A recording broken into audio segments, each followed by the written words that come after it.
Salut à toutes et à tous, bienvenue dans cette nouvelle vidéo, j'espère que vous allez bien.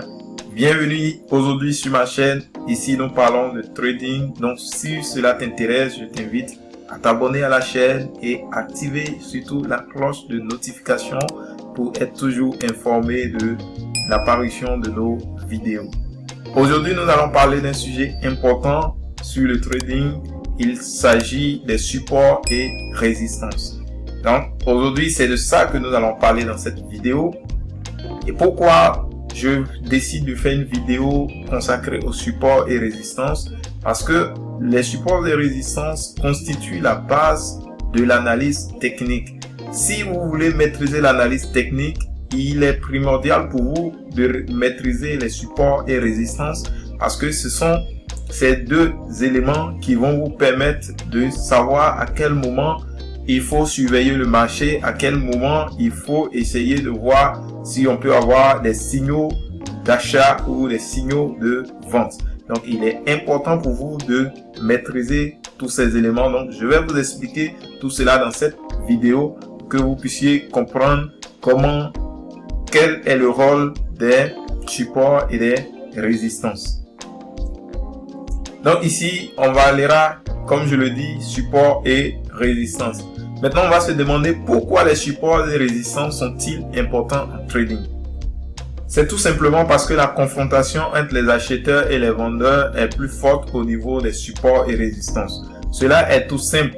Quand les prix arrivent au niveau des supports et les résistances, c'est là qu'il y aura la bataille entre les acheteurs et les vendeur pour voir celui qui va plus dominer sur le marché. Donc il va falloir repérer ces niveaux là afin de pouvoir prendre des décisions d'achat ou de vente pour être plus rentable sur le marché. Donc on verra aussi qu'est-ce qu'une résistance. La résistance est un niveau de prix où les vendeurs sont plus forts que les acheteurs. Donc c'est tout à fait simple. Lorsque les prix arrivent au niveau des résistances, c'est à ce niveau-là que les vendeurs repoussent plus le marché. Donc les vendeurs repoussent le marché au niveau des résistances. Donc, quand on arrive au niveau des résistances, c'est là que les vendeurs seront plus forts que les acheteurs. Donc si je dois vendre sur un marché, je vais attendre au niveau de la résistance pour pouvoir vendre sur ce marché-là. Je vais vous montrer cela simplement en image ici. Vous voyez, à ce niveau-là, nous avons une ligne de résistance qui est ici, une résistance oblique qui est là. Vous voyez que à chaque fois que les prix vont jusqu'à toucher cette ligne de résistance là, les vendeurs repoussent le marché pour venir vers le bas.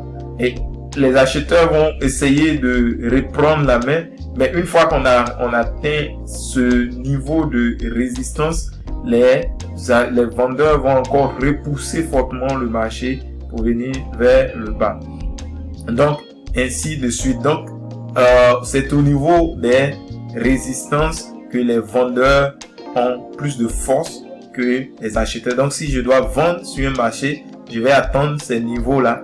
Je vais bien surveiller ces niveaux, chercher un signal de vente et vendre sur le marché. Mais ce n'est pas seulement au niveau oblique. Je vais vous montrer au niveau horizontal également ce qui se passe. Donc au niveau horizontal, vous voyez ici, à chaque fois que nous venons sur cette zone de résistance, les prix sont repoussés vers le bas. Les vendeurs repoussent toujours le prix quand on arrive au niveau de la résistance. Donc retenez ici que au niveau des résistances, ce sont les vendeurs qui sont plus forts que les acheteurs. Donc, nous allons continuer pour voir aussi au niveau des supports qu'est-ce qui se passe. Donc, on va se demander qu'est-ce qu'un support en trading. C'est tout simple. Un support est un niveau de prix où les acheteurs sont plus forts que les vendeurs.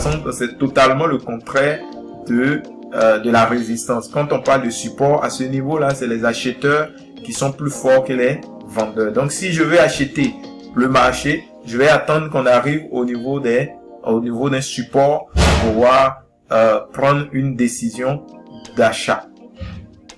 Je vous montre cela en image pour que vous compreniez. Nous avons ici un support oblique qui est là. vous voyez que là où j'ai mis des couleurs jaunes ici, lorsque le marché vient à toucher au niveau de de ce support là, les acheteurs vont repousser fortement, vont prendre plus de force à ce niveau et repousser le marché. Les vendeurs essayeront de les repousser, mais une fois on arrive au niveau de ce support là, les acheteurs vont encore prendre la main et repousser les prix vers le haut. Ici également, les acheteurs vont encore rentrer et repousser le marché jusqu'à ce que, donc, la bataille est vraiment rude quand on arrive au niveau des supports et résistances. Mais retenez ici que c'est simple et que les acheteurs ont plus de force au niveau des supports et que si vous devez prendre une décision d'achat, vous devez essayer d'identifier d'abord les supports pour pouvoir prendre vos décisions. Mais cela n'est pas seulement oblique. On peut être dans une tendance neutre. J'ai fait une vidéo sur le sujet, sur les types de tendances. Vous pouvez le voir, ça est déjà sur la chaîne. Vous pouvez voir ça pour comprendre. Donc, on va voir de façon horizontale qu'est-ce qui se passe également. Donc, ici, si nous avons à ce niveau-là un support horizontal qui est ici. Vous voyez que à chaque fois qu'on arrive dessus, les prix sont repoussés. Et donc, chaque fois que les prix reviennent sur ce niveau de support, vous voyez que les acheteurs reprennent la main pour repousser le marché. Une fois que ça arrive, les acheteurs repoussent le marché. Donc, il faut retenir tout simplement que au niveau des supports, les acheteurs ont plus de force que les vendeurs. Nous sommes à la fin de cette vidéo. Merci de l'avoir suivi. Je t'invite à t'abonner à la chaîne parce que dans une prochaine vidéo, je vais te montrer maintenant comment toi-même tu peux tracer tes supports et résistances sur tes graphiques pour ne pas avoir besoin d'une personne. Donc, je vais te montrer cela dans une autre vidéo. Donc, si cela t'intéresse, je t'invite à surtout t'abonner à la chaîne et à liker, à partager la vidéo. Donc, sur ce, on se dit à très bientôt dans une nouvelle vidéo.